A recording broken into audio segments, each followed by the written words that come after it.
le cerveau humain connaît 3 temps. Le passé, bon, les animaux aussi, hein, vous avez un chien, il monte sur le canapé, vous donnez une petite fessée, et quelques jours après, si le train arrière a envie de sauter pour monter sur le canapé, il se rappellera qu'il ne faut pas monter. Donc il a aussi une mémoire comme nous-mêmes. Mais donc notre rapport au passé, nous ne sommes pas uniques de ce côté-là.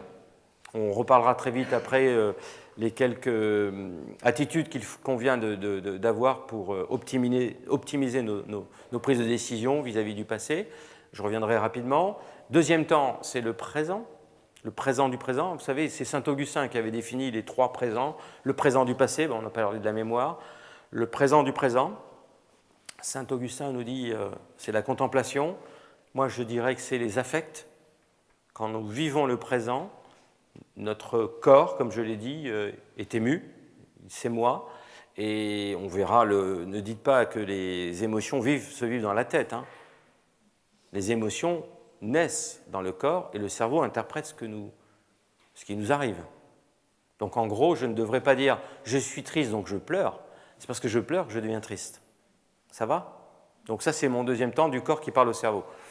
Et donc le présent du présent, je vis les émotions, je vis des émois, plaisir, dégoût, etc.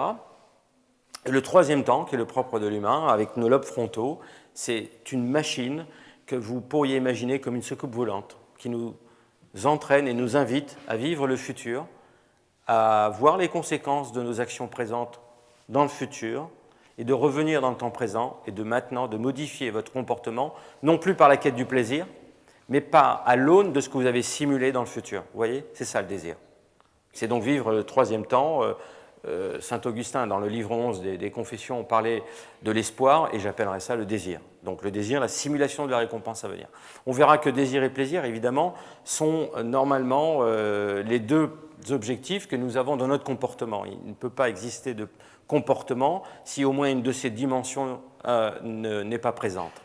Mais on pourra discuter, si vous le voulez, parce que j'aurai peut-être pas assez de temps, de voir les effets sociétaux qu'on voit aujourd'hui actuellement quand le plaisir est privilégié et que le désir n'existe plus.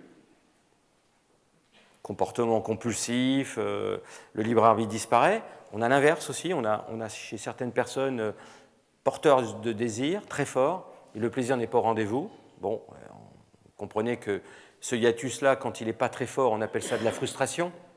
Désir fort, plaisir, il n'est pas au rendez-vous. Mais quand le hiatus est très grand, on appelle ça burn-out. Engagement, désir très fort, avec la promesse de la récompense à venir. On n'est pas fou, hein, on veut un retour sur investissement, et ce retour sur investissement, s'il n'est pas présent, ce hiatus-là s'appellera burn-out.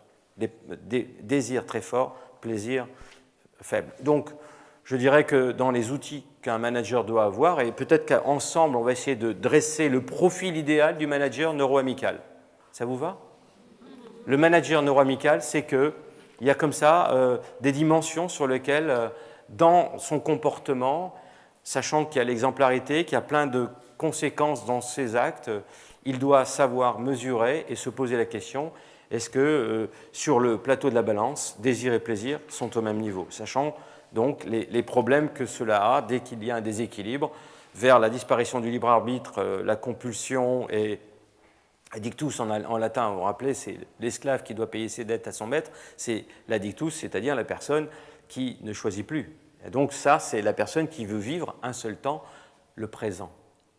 Je veux tout de suite, ici et maintenant. Donc ces gens-là, ils sont nocifs, on les prend à part, on les traite, on leur dit non, c'est pas comme ça qu'on travaille, il faut lever un peu, vous voyez, il faut s'inscrire, pas aux miennes forcément, mais venir écouter les conférences de Comendi et qui nous aident justement à cultiver cette dimension-là du cerveau qui malheureusement, et je n'ai pas le temps de rentrer dans les détails, n'est plus tellement privilégiée aujourd'hui.